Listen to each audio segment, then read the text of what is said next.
Hi, I'm Megan. I'm Colin. We are the hosts of Pet Sitter Confessional, an open and honest discussion about life as a pet sitter. We appreciate you joining us today on this episode 596. We also want to thank Pet Sitters Associates and the Florida Pet Services Association for sponsoring this episode. We can't forget our executive producers on Patreon as well. They find value in the show and they love giving back to the podcast and helping it to keep going every week. They are Adriana, Amber, Barbie, Beck, Erica, Jan, Janie and Jenny, Julie, Catherine, Keith and Liz, Lori and Lucy, Rachel, Sarah, Savannah and Scott, Teresa and Yvonne. We are humbled by all of your support and are so thankful you enjoy the podcast. If you are listening and enjoy the podcast too, you can go to petsitterconfessional.com/support to see how you can help out. One of the biggest things that we worry about as pet sitting and dog walking business owners is our price. A lot of times we are nervous about raising our prices, thinking our clients are going to leave us. Pricing isn't just about a number, it's really about a message. We don't want to be competing on price with other dog walking and pet sitting companies. We don't want to be a race to the bottom. We want our prices to reflect our professionalism, our reliability, the fact that we are undergoing these trainings and educations, and we are the best in the business. Well, Megan's dad actually used to be in sales for years and years, and we were having a conversation with him just a few days ago about an opportunity that we had and how we were trying to stage and position ourselves, and just the conversation started revolving around price and what we were doing. And he said this phrase of something that he went through when he was in training for a few of the businesses that he worked for. He had to be, and they taught him to be, price proud, and how important this was for going in and speaking with clients or prospective clients. I mean, I've certainly had to mumble my rates to a client on the phone or in person because I was a little bit embarrassed. I know a lot of people also feel like they have to explain or apologize for pricing in a lot of cases. I see that on Facebook groups a lot. But this price proud, it means that we can give a price, we can stand behind it without hesitation. It means that when we say the price, we know it's backed by something. It's recognizing that the pricing actually represents quality, it represents reliability that we bring, and experiences that we have as well. We can pull from our past and our history to bring forward and say, okay, this price represents all of this and all of me and my business. But it's not necessarily a justification for our prices. We're not saying I charge this much because I have to pay for gas that goes up and I have insurance and my website costs a lot of money and my Google Voice number costs money. We're not defending our prices. We're not justifying it. But we are saying this price means something. It is backed by our quality. And this matters more than ever as prices continue to rise all around us. We're getting a lot of comparison shoppers more, so you get a lot of comparison shoppers, and you couple this with a business owner's imposter syndrome. It all makes it really hard to hold the line on pricing because you have somebody who's coming in questioning your pricing. And if you yourself feel guilty or you feel bad or you feel self-conscious about your pricing, of course it's easier to give in a little bit and give that extra discount or give that free visit, even though you know that your prices are worth it. But the truth is that if we don't believe in our prices, if we say our rates are negotiable or we drop the price because we feel bad for the client, that our clients won't likely believe in our rates either. So what does it mean to be price proud? It's all about your mindset. It's not one of arrogance. It's more about alignment. You're not charging more just to charge more, to be a greedy business owner. You are charging more because that reflects your service standards, your structure, your business, how you run it, and your training, experience, and education. This concept can be hard, though, because we didn't get in this business to sell ourselves and to sell our services. We came in to play with puppies and kitties. Not a lot of us are really excel at the admin side of things. So in the selling, many of us recoil at the idea of being salespeople because of negative experiences with pushy tactics or overpromising and then under-delivering or feeling manipulated and misled. We don't want to feel skeezy. We don't want to feel like we are just trying to take advantage of people, but we are operating a business. We do need to make money. Yeah, that concept, that feeling manipulated, misled, feeling skeezy. I know I have definitely internalized a lot of that over the years from past experiences or dealing with salespeople, marketers, cold calls, all of that stuff. I can sense it and feel it. It feels oily and disgusting. And every time we have to put into practice practice a tactic or we have to sell ourselves, I have to fight that in me to go, there are good ethical tactics to go about doing this. And at the end of the day, marketing is just talking to people about your business and building a relationship with them, finding needs for people and helping them solve them. And when I can come at it like that, it really helps.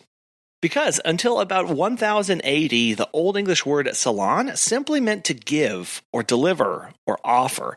Selling was all about giving, not gouging. It was about providing value, providing a service, helping instead of taking and pillaging. So we have to ask yourself, what are we giving to our clients? What do they get when they use our services? Right? Is it just a dog walk? Is it just a photo? Is it just a litter scoop? Or is it peace of mind, safety? Is it compassionate care? Is it reliability? Is it whatever? You fill in the blanks there. That's what we're actually talking about here. We're giving these things to our clients. We can also frame it as that we are giving something of real value, something that we believe in. We believe that pets should get the best care possible, and that means in their own home where they're comfortable, they have their same routine. The dog can stretch its legs in the yard or get a neighborhood dog walk, feel grass under its feet. These are the things that we truly we're passionate about, and we believe in that this is the best care. You could also think of something that improves the lives of your client or their pets. So your client gets to take that extra lunch date or take that, late night movie with a friend, or that your client gets to go see their family over Christmas. And when we can frame it in this way, right, it's a quality of service, it's a quality of life thing, we can be proud in selling that. That is something that we can be proud to offer people, to stand before them and go, it's not about the price. It's not about the dog walk. It's about you being able to live your life. It's about your dog being able to get what they need and your cat being able to get it, right? We're not extracting money. We're delivering something worth paying for. And that's the mindset that I have struggled with so much is I feel guilty taking this money because I want to do the service anyway. But here's the thing, the person on the other end, they want my service too. This exchange of problem solving, giving something to them, they get their problem solved, is worth money. That's what we're actually talking about. Because again, we are a business, not a charity. We have to make money to pay ourselves, to pay our employees, to make sure that we have an emergency fund in case we fall and break our leg and can't work for a while. If you don't believe in what you are offering or you're embarrassed by it, that really is a bigger issue. Consider whether you need to change how you deliver your services. Do you need to make them more premium, or do you need to offer different services? Think about how you relate to money. A lot of it can be traced back to our childhood. If we had a lot or not, a lot of that can be brought forward into how we act now in our relationship with money in our own businesses. And if you're squeamish about the money, right, you may be squeamish also about the services that you're actually rendering. If you're not truly happy with those, if you feel self-conscious about what you're offering to people, if you don't truly believe that it's the best or one of the best options and solutions for somebody, that's where we have to start. Redesign your intakes. Redesign how you do your dog walks or what your cat visits look like. Put all of that on the table and start chunking away to build something that you're actually proud of. The opposite of price proud can be price shy. And there are hidden costs of being price shy. You may not attract the clients you want. They may not value your boundaries or your expertise. They may just want you to come in and throw food on the floor for the cat and walk out and spend 3 minutes there. Well, that's not the kind of premium service that you want to be offering. You want to care for the holistic approach to the cat. Well, or if you do have qualifications, if you do have your certifications, if you do have your trainings and these background stuff, and you're still shy about this, well, that may communicate to a client that that training wasn't worth a whole lot, or those letters after your name don't mean anything because you're not standing here screaming them from the rooftop. Yeah, it can create confusion and inconsistency in your messaging. You may think you're betraying something to your clients, but it's actually the opposite. You really risk being burned out by over-delivering and underpaying clients. If you have a mismatch of what you're offering to the client expectations, again, they're thinking they're just going to come for 3 minutes, throw food and be done. And you're just offering this whole array of services within the 30-minute visit, and they're getting really more than what they want. That could be a mismatch, which at the end of the day, they're not really going to value because they just want a quick and easy service. And you're here offering everything extra. We're killing ourselves for people who don't care. That's exactly what this is. I'm really glad that you got to that point, Megan, because we feel that in our own business of, if they had any idea the amount of hours that go into this, the amount of discussions and the training and the tactics and the team approach and all, if they had any idea, man, they would.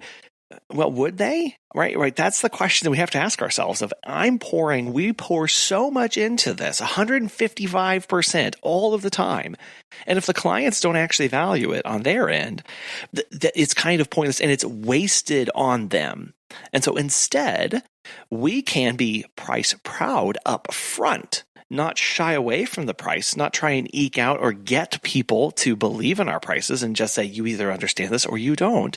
And those are the clients that really understand what they're getting. And every time we get one of those, we love having them so much because it makes working hard and doing extra that much easier because they get it. And it's really all about laying the foundation behind your prices. Again, it's a hard line to walk between justifying and saying, this is what it is, take it or leave it. But it really reflects our business's integrity when we can say, yes, I am the most expensive in the area, and you get exactly what you pay for. So think about what backs your pricing. Is it your industry knowledge and experience? Even a 15-year-old can say, I have pet experience. So unfortunately, that doesn't really get you very far these days.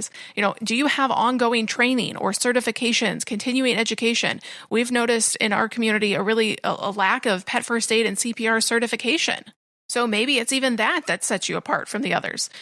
Do you have clear standard operating procedures or a clear client onboarding system? Do you have pet business liability insurance and coverage? If you have a team of employees, what does your training for them look like? Do they have operational oversight? Can they go to your manager or yourself whenever they have a problem? Your reliability, your availability, your consistency, maybe even your team approach is what backs your pricing. You have to pay your employees, so automatically that's going to raise your rates. Well, I just realized that you and I say the word certification very differently, and certification and certification. But I think what's important here is that these are things that back your pricing. More importantly, is your mindset around them. Do you value your knowledge and experience? Do you value your SOPs, your standard operating procedures, your training? Do you find these worthwhile? Because if they are, then your pricing just naturally flows from that. And you're going to be a lot more confident when you go and tell somebody your prices. If you kind of shy away from it and you have your head hang low and I charge $35 for a dog walk. Yeah, people aren't going to be excited by that. If you believe in your prices, you are going to stand strong. Even when a client says, oh my gosh, you charge how much for that dog walk? You are likely not going to be as offended as you would if you were embarrassed by your prices. You're really going to stand tall and have the backbone and say, yes, I am the most expensive in the area, but my services reflect that. We remember, right, we're not just watching pets, right? We're managing health. We're managing behavior. We're managing safety. We are acting as a professional liaison to vets, to trainers, to groomers, to behavioral specialists. Yes, back again, if you imagine just that perspective, what would somebody pay to be the go-between between a vet and themselves? We get to be that. Again, if we view ourselves at the center of the hub of pet care around a pet's life, the value that you bring there alone is immense. Because we have to remember that while we are providing physical peace of mind, the client gets to physically leave the home, they get to physically check their phone and know that their pet is doing okay, that they're happy, that they got the walk that they wanted. But we are also providing emotional peace of mind for our clients. They get the good feelings of, oh, Zeus was so happy when I came home. I didn't have to spend my time and going anywhere, again, the physical, but also I get the happy feelings of he was content, he just took a nap the whole time, he got some exercise with the dog walker, and I was a good pet parent because he got to stay in his home where he's most comfortable and he didn't have to get jostled around anywhere. I think one of the most undervalued aspects of our business is our structure. We have to remember that our structure is part of our service. A couple quotes here that come to mind. That one of my people that I follow said, nobody notices or nobody applauds the scaffolding, but without it, everything falls down. Without the scaffolding, you don't get paintings, you don't get the Sistine Chapel, you don't get these beautiful facades or total makeovers of buildings and renovations of these things. None of that happens. The simple scaffolding, the very humble scaffolding that's out there, that is core to our business. All of that structure, all of those processes and all those procedures, every step along the way is part of our service. That's what clients get. Are they getting a dog walk or are they getting a service, right? They are paying, people pay for the system, not just the time. But it can be hard when clients don't actually see that. All of that is done behind the computer, all the admin work, all the hours spent route planning and making sure everybody gets from point A to point B. And it can be hard when somebody cancels and they go, well, I don't really like your cancellation policy. I want a full refund back. And we can feel on the inside of, I want to justify of like, it took me an hour to route plan your visits and you submitted them last minute. And I really had to interrupt my night and my dinner with my family in order to accommodate your request. So I do need some sort of compensation as well. And that's why I charge the cancellation policy. It can be really hard not to say those type of things to clients when they want to push back on, why do you have this policy? Why is this way? So it's not about being cold. It's about communicating your policies up front, which hopefully builds that trust and minimizes conflict later. Now, of course, people don't read sometimes. You may have it in your contract or on your invoice or on your website or send that to them when they book services. And they still may not read your cancellation policy. That, you can only do so much. We do all of those and still have people go, oh, I'm sorry, what's the cancellation policy? But knowing that you're doing the best that you can will hopefully minimize those conflicts. Something that definitely helps build trust is our friends at Pet Sitters Associates. All professionals should have specific pet business insurance. As a pet sitter, you know how much trust goes into caring for someone's furry family member, but who's got your back? For over 25 years, Pet Sitters Associates has been helping pet care pros like you with affordable, flexible insurance coverage. Whether you're walking dogs, pet sitting, or just starting out, they make it easy to protect your business. Get a free quote today at petsitllc.com. And as a listener, you get $10 off your membership when you use code CONFESSIONAL at checkout. That's petsitllc.com because your peace of mind is part of great pet care. We've talked about when you stand strong in your price, it builds that confidence, and that really can impact perception. Clients' perception of your price really shifts based on your own presentation of it. Are you shy? Do you shrink away? Are you hesitant about it? Well, then the client will probably do that too. They're going to second guess what you're saying. Saying your pricing clearly and calmly with no apologizing. I'm sorry I have to charge as much. It is a holiday, or I'm sorry I do have employees to pay. No, say it boldly and confidently. When you have that confidence, it signals competence to the client. To be clear is to be kind. And so when you are clear with your pricing, the client knows exactly what to expect. When you are unsure, clients can start wondering what's off, or, well, maybe their price is negotiable. I can probably knock off a couple dollars if I just say these right words. Yeah, if somebody asks you, how much is your dog walk? And your first response is, they're going to start to wonder, right? The client's going to go, well, do they not know their pricing? Or what's weird about their pricing? What's coming down the line? What's hidden? What's going on? Why isn't this clearly stated? How much is your dog walk? $27 or $35 or whatever that is for you, and state it. You're not asking. I see this a lot. How much is this? Is it $20? No. Or it depends on what you, the client, want to pay. Yeah, clients ultimately, especially in this kind of service, they want to feel taken care of, not like they're having to bargain or not like they are bargaining with somebody. We're not selling a commodity here. Commodity, sure, some of our services could start reaching the commodity kind of offerings and pricing, but ultimately we're selling trust. We're selling peace of mind. This isn't just a bargain bin thing you can find on every quarter for super cheap. It's really valuable. The service in and of itself is premium. Well, and frankly, with the clients who are looking for a discount every single time or only use you when sales come up, they're probably going to give you a lot of headache, whether it's breaking your policies, breaking your boundaries, or because they're trying to find the best deal. Well, I just realized that we did an episode 592 about bridging the trust gap. And one of the things that we didn't talk about was the importance of our confidence. When clients see that we believe in our work, they feel reassured. They can feel like they can trust what they're getting. We get so many clients who are on the fence about this service as a whole. They've never had somebody come into their homes like this, or maybe they had a previous bad experience, or maybe they've, whatever that is, they're coming to you and they're going, I don't know. I don't know about this. Is this the right choice? Remember, if people view their pets as members of the family, they are very cautious on what new things they try and what new things they do. And if they're talking to somebody who is not confident or doesn't sound or come off that way, it can be very unappealing to them. We first encountered this with a client it was a couple years ago now. They were traveling overseas and they wanted us to come over 4 times a day and for an entire month and a half is what it was. 6 a.m., 11 a.m., 3 p.m., and 9:30 p.m. I will never forget those times. And when she asked for a price quote, I was actively shaking because this was the most money we had ever quoted anybody. And so we went round about this and do we say this? What do we do? What is this going to be? And we held firm and we told the price, which was a lot of money. And she went, great, how do I pay? Right. She was looking, part of that sale, and it was a sale, we have to be honest, I was a salesman at that point, was delivering confidence that not only we could provide this service, but that it was going to be the best service.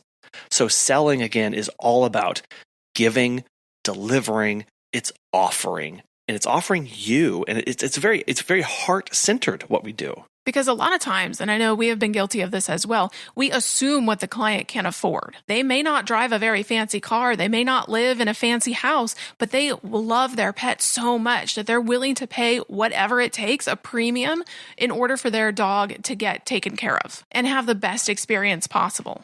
So we've learned that it's not always about going after the affluent clients. It's about going after the passionate pet parents. It doesn't matter what income bracket they're in. It's really about the standard of care that they want for their pet. Well, and this particular client, I knew when we talked with them about what they were looking for, that we were and are truly the only ones that could have provided this service. Given our team-based approach, our software, our training, our oversight, how we operate, everything in between, the levels of communication, all the policy and procedures was wonderfully and beautifully built for this exact request. Oh, you need 4 times a day for a month and a half straight? Fantastic. We use block scheduling and have employees that are dedicated to these time blocks. We've got you covered, right? We genuinely believe in what we can provide, right? So our job is now to get that into the right hands of the people who need it. Be eager to improve our skills, our selling skills specifically, so that we can get our services into the hands of people who need it, who need you, who need more of this, right? We need to be working on it. It's a constant process as we look, because our confidence isn't just a benefit. It's not something that comes in afterwards. It's like, oh, great, this is nice to be here. It's our responsibility to the people. As we believe that they are better off with our care, with us serving them, that person, that pet, that family is better for it. And we are sure that you believe that for your clients as well. Otherwise, you wouldn't be here offering the services that you do. So we've talked a lot about confidence, but how do you build that? What does that look like? Part of it is saying out loud to yourself. It may sound weird. I offer dog walks for $35. And if you heard that and shivered, this part's for you. But if you can't say it out loud to yourself, it's going to be super weird saying it out loud to somebody else. So say it to yourself first in the mirror. Practice with yourself, then practice with a friend. Say them until it feels normal, until it feels freeing. Write it down. Write down not just your price, but also some common pushbacks and your rehearsed responses as well. I'm sure we've all had the pushback of, well, my neighbor can do it for $5 a day, so I'll just go with them. Or, that's my entire mortgage for a month. I can't possibly pay that. And the classic phrase, oh, I'll have to talk with my husband and I'll get back to you.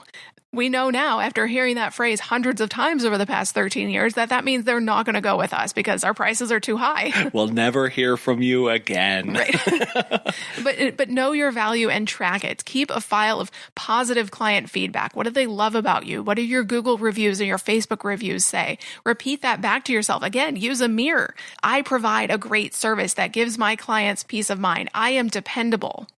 Repeating back that feedback really helps externalize what you're doing, because now you are seeing your services through the eyes of your clients, the people who love you, the people who value you, the people who trust you. You're repeating their words from how they see, because oftentimes we know the nitty-gritty details in the back. We know how hard things are and we know how messy things can be, and yet we still feel self-conscious about what we're offering. And so being able to, while we might not believe the words that we were wonderful and everything went fantastic, if I can read the words that somebody else wrote, it helps just a little bit more. So document when your reliability, your experience prevented an issue. I love this. It's not just because too often we can say, well, I don't know what I missed because of what I'm operating at. But when you have that moment, if you went, oh, because I always review the notes before the client leaves, I caught XYZ. Document that, have a book, put it in a notebook so that you can go back and look and say, look, all of this is not for naught. Everything that I'm doing has a reason and is purposeful. List your investments that you do throughout the year, your training, your gear, your supports, the conferences you attend to, the awesome podcasts that you listen to, whatever that is. Make sure that you're writing these down so you can go back and reflect and look and say, I've done things, I've invested, I'm better now than I was in the beginning. This should be pretty obvious based on everything that we've said on this episode and pretty much every other episode, but don't aim to be the cheapest. It is not a race to the bottom. Just because your neighbor offers dog walks for $10 does not mean you need to do that as well. Aim to be the most trusted, not the cheapest. Cheap and value are not the same thing.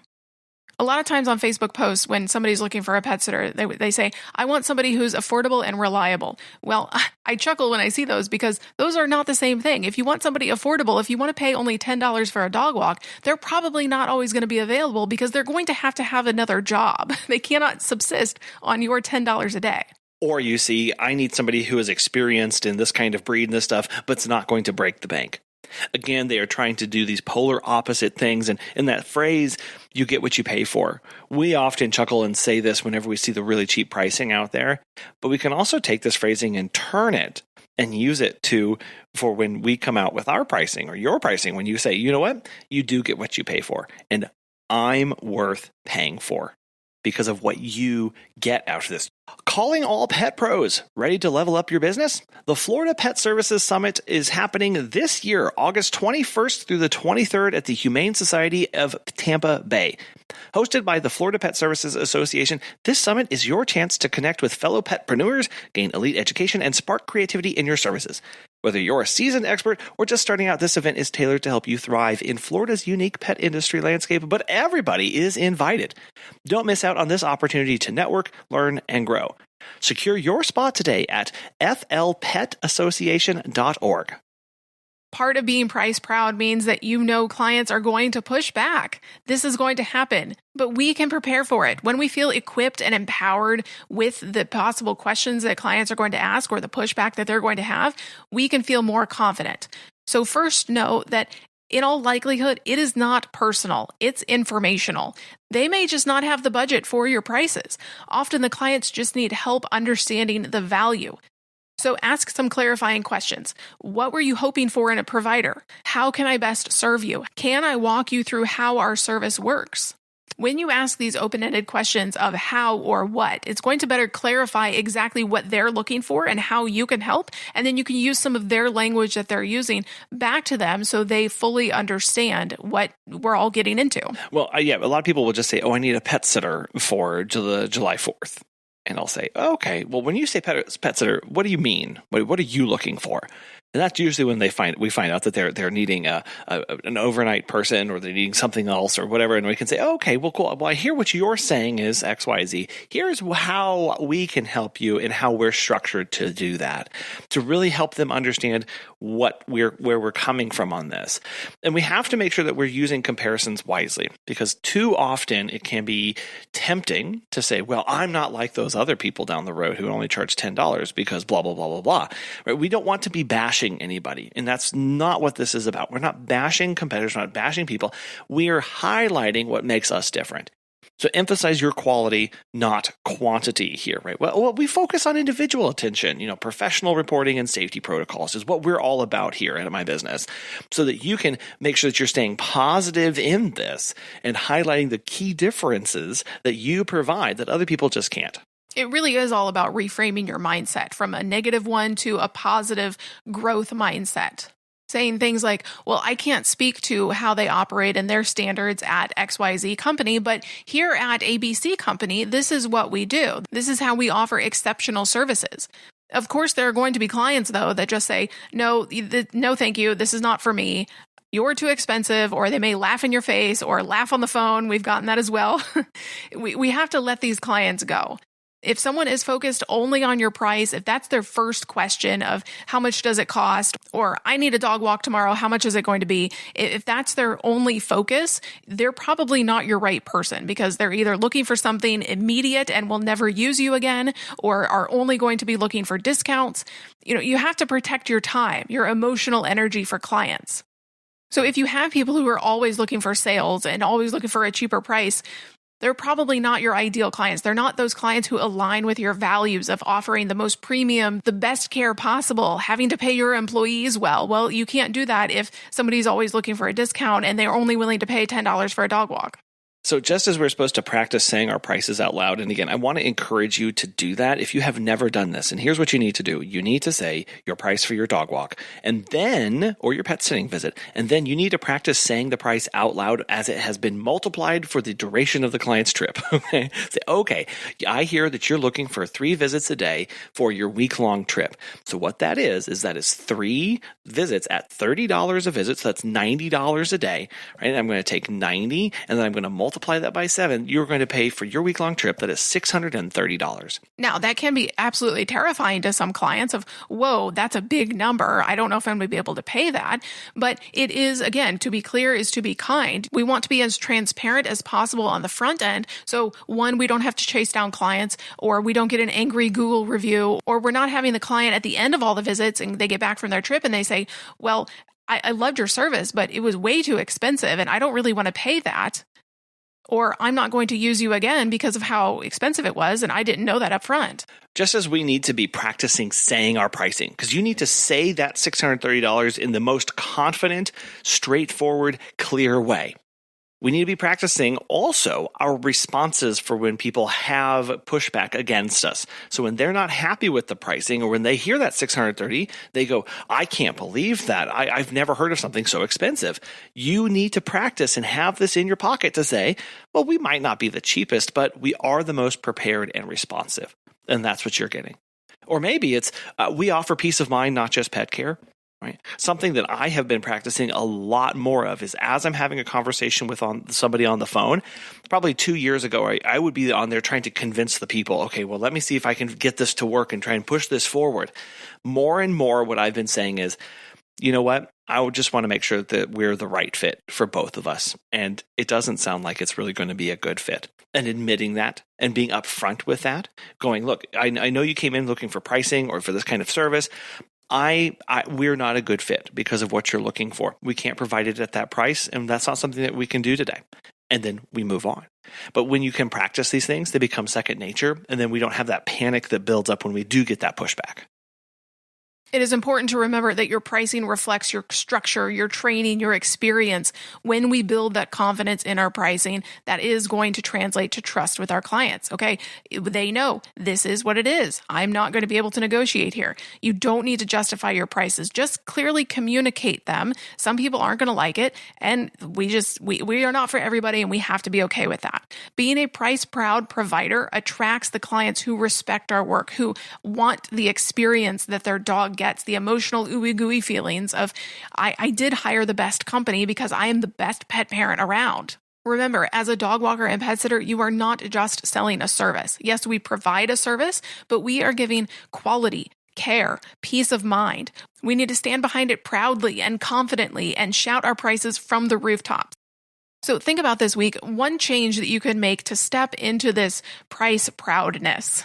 If you would like to share that with us, you can email us at petsitterconfessional@gmail.com or look us up on Facebook and Instagram at petsitterconfessional. We so appreciate you listening today. Thank you for taking your time. We also would like to thank Pet Sitters Associates and the Florida Pet Services Association for sponsoring today's episode. We will talk with you next time.